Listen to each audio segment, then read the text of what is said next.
Halo, saya Selin Grace dari kelas 12 IPS 2 sudah mempersiapkan diri dalam rangkaian kegiatan panggilan profesi 2022 di SMA Pangudi Luhur 2 Servasius, Bekasi untuk menjadi seorang profesional, yaitu auditor. Hai guys, pada kesempatan kali ini saya ingin dive in atau mendalami lebih jauh mengenai jurusan yang saya minati, yaitu akuntansi. Nah, di sini saya sedang bersama salah satu narasumber alumni, yaitu jurusan akuntansi. Kita kenalan dulu yuk. Halo Kak, nama saya Selin Grace dari SMA Pangudi Luhur 2 Servasius. Saya kelas 12 IPS 2. Oh, hai Selin. Nah, hari ini saya ingin mewawancarai Kakak mengenai jurusan dan pekerjaan Kakak nih. Nah, kalau boleh tahu, nama Kakak siapa? Nama saya Dion Prayoga. Baik. Kalau boleh tahu, nama panggilan Kakak siapa? Saya bisa dipanggil Dion. Oke, saat ini Kakak tinggal di mana? Saya tinggal di Bintaro Sektor 5. Nah, saya pada hari ini ingin membahas tentang perkuliahan dulu nih Kak. Nah, Kakak ini lulusan dari universitas mana? Saya lulus dari Politeknik Keuangan Negara STAN. Kampusnya juga di Bintaro. Oke, baik. Sebenarnya Kakak ambil jurusan apa sih di universitas tersebut? Saya mengambil jurusan akuntansi. Kenapa Kakak mengambil jurusan akuntansi? Karena waktu itu STAN bernama Sekolah Tinggi Akuntansi Negara. Jadi kita melihat akuntansi berarti yang paling bagus di sana jurusannya. Makanya saya mengambil jurusan akuntansi. Oke, baik Kak. Menurut Kakak, apa saja sih keunggulan dan kelemahan dari jurusan akuntansi di STAN? Akuntansi STAN merupakan akuntansi yang terbaik di Indonesia. Itu dibuktikan dengan beberapa kali perlombaan STAN selalu menjuarai ya. Gak cuma juara satu, tapi semuanya juara satu, juara dua dari STAN semua. Mungkin banyak orang yang tidak tahu karena STAN ini sekolah kedinasan ya, jadi tidak di ranking bersama dengan kampus negeri. Tapi pada dalam perlombaan akuntansi, STAN itu selalu menjadi juara dan mengalahkan kampus-kampus lainnya di Indonesia. Wah, hebat ya Kak. Sebenarnya Kakak ini berapa lama kuliah di jurusan akuntansi? Karena dulu STAN itu D3, emang saya dulu, jadi STAN itu kuliah selama 3 tahun. Cuma saya dapat kesempatan untuk melanjutkan lagi di STAN D4-nya, jadi 2 tahun. Jadi kalau 1,5 tahun ya. Jadi totalnya sekitar 4 tahunan. Berarti hampir mirip dengan universitas lain? Iya, dan sekarang kan STAN langsung D4 juga, jadi kuliahnya 4 tahun, sama kayak S1 biasa. Oke. Nah, setelah lulus ini, apa saja gelar yang Kakak dapat setelah masa pendidikan usai? Gelar yang saya dapatkan setelah lulus D4 STAN adalah Sarjana Sastra. Tapi kalau yang sekarang ada sedikit berbeda nih. Gelar yang didapat oleh lulusan sekarang itu Sarjana Terapan Akuntansi. Karena di STAN itu nggak cuma belajar akuntansi aja, tapi bagaimana menerapkan ilmu akuntansi itu dalam dunia pekerjaan. Nah,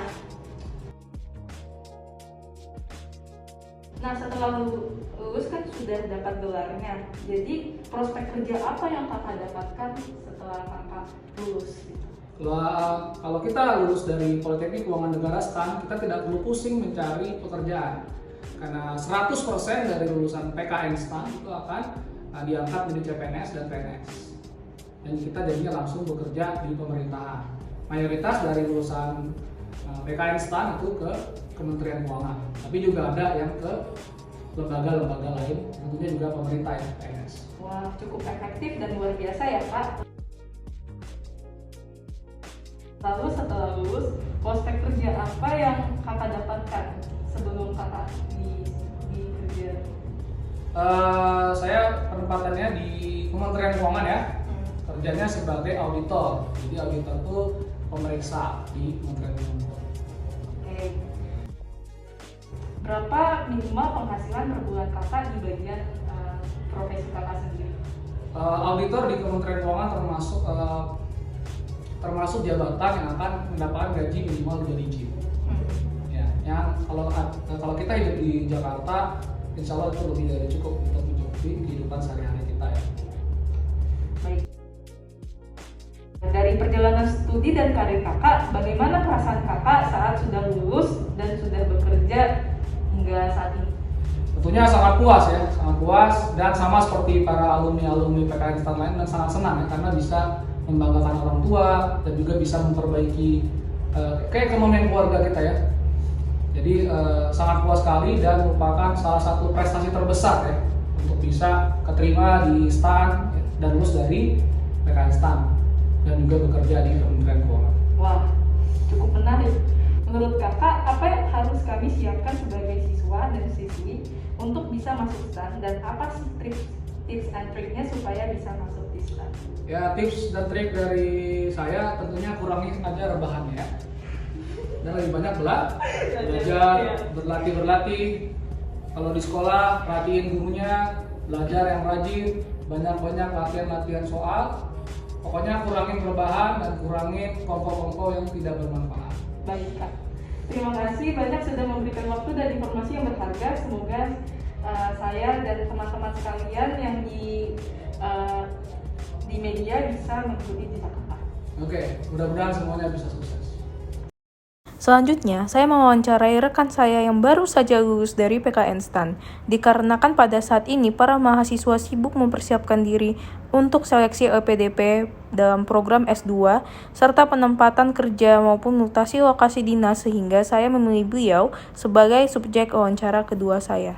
Pak, saya atas nama Selin Grace, hari ini saya ingin mengajukan beberapa pertanyaan mengenai profesi Bapak.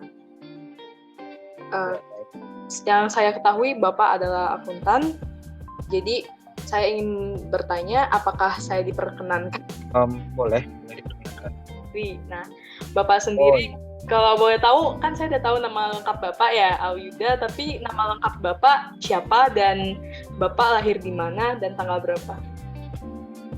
Nama saya Alyuda Marion, sering dipanggil Teja. Tanggal lahir di Padang 12 Maret tahun 99. Oke. Baik. Untuk yang pertama saya mengajukan apa nama perusahaan Bapak, di mana Bapak bekerja? Saya bekerja di Kemenku RI di Bidang Perbendaharaan di kantor wilayah di Cimahi. Baik. Selanjutnya, lokasi pekerjaan Bapak itu persis di mana ya, Pak? Persis di pusat pemerintahan Provinsi Maluku-nya. Oh, jadi Bapak dialokasikan ke Maluku, apa memang dari pusat atau memang sudah direlokasi di sana? Saya ngambil itu dulu dari CPNS, saya memilih di situ, jadi saya ditempatkan di Maluku. Baik. Selanjutnya, nama jabatan Bapak yang sedang Bapak jalani saat ini di posisi apa ya, Pak? Saya sebagai IR atau account representatif, itu saya berfungsi di ujung tombak bagian perpajakan, di bagian pelayanan. Boleh diceritakan lebih lanjut untuk spesifikasi pekerjaan Bapak dalam posisi itu? Selama saya bekerja ini, saya melakukan beberapa tugas pokok dan fungsi. Yang pertama itu, saya melakukan proses penyelesaian atas permohonan yang dilakukan oleh wajib pajak, melakukan proses penyelesaian atas usulan pembetulan penetapan pajak. Yang selanjutnya melakukan bimbingan dan juga konsultasi terhadap perpajakan bagi perseorangan atau orang yang wajib pajak. Terakhir, melakukan proses penyelesaian atas usulan pengurangan pajak bumi oleh masyarakat. Oke, saya balik ke pertanyaan lagi, mohon maaf.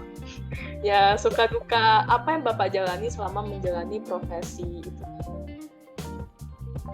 Sukanya sebagai seorang IR ini dapat penempatan di Maluku. Sukanya itu ya bekerja melayani manusia, karena saya itu di bagian pelayanan, jadi enak karena bertemu dengan makhluk hidup bukan dengan benda mati gitu. Jadi tidak bosan saya bertemu dengan orang-orang yang random ketika melakukan pelayanan. Baik. Dukanya apa, Pak, kalau boleh tahu? Kalau dukanya itu ya menurut saya karena mungkin wilayah Indonesia, banyak masyarakat itu yang menganggap ketika mengurus sesuatu surat menyurat di bagian pemerintahan itu bila disogok itu bisa jadi cepat. Jadi saya sering disogokkan uang untuk mempercepat pengurusan suratnya, tapi kami kan memang tidak boleh menerima uang suap itu, tapi masyarakat tetap karena intervensi itu sering uang. akan menyebabkan juga tenggelam uang. Baik, Pak. Jadi intinya sering terjadi gratifikasi dan sebagainya ya, Pak? Iya. Oke. Baik, Pak. Terima kasih atas waktunya, Pak. Maaf mengganggu. Sampai jumpa, Pak. Jadi itulah beberapa informasi dan pertanyaan yang telah diajukan dari saya terhadap beliau. Terima kasih sudah menonton dan semoga bermanfaat. Sampai jumpa.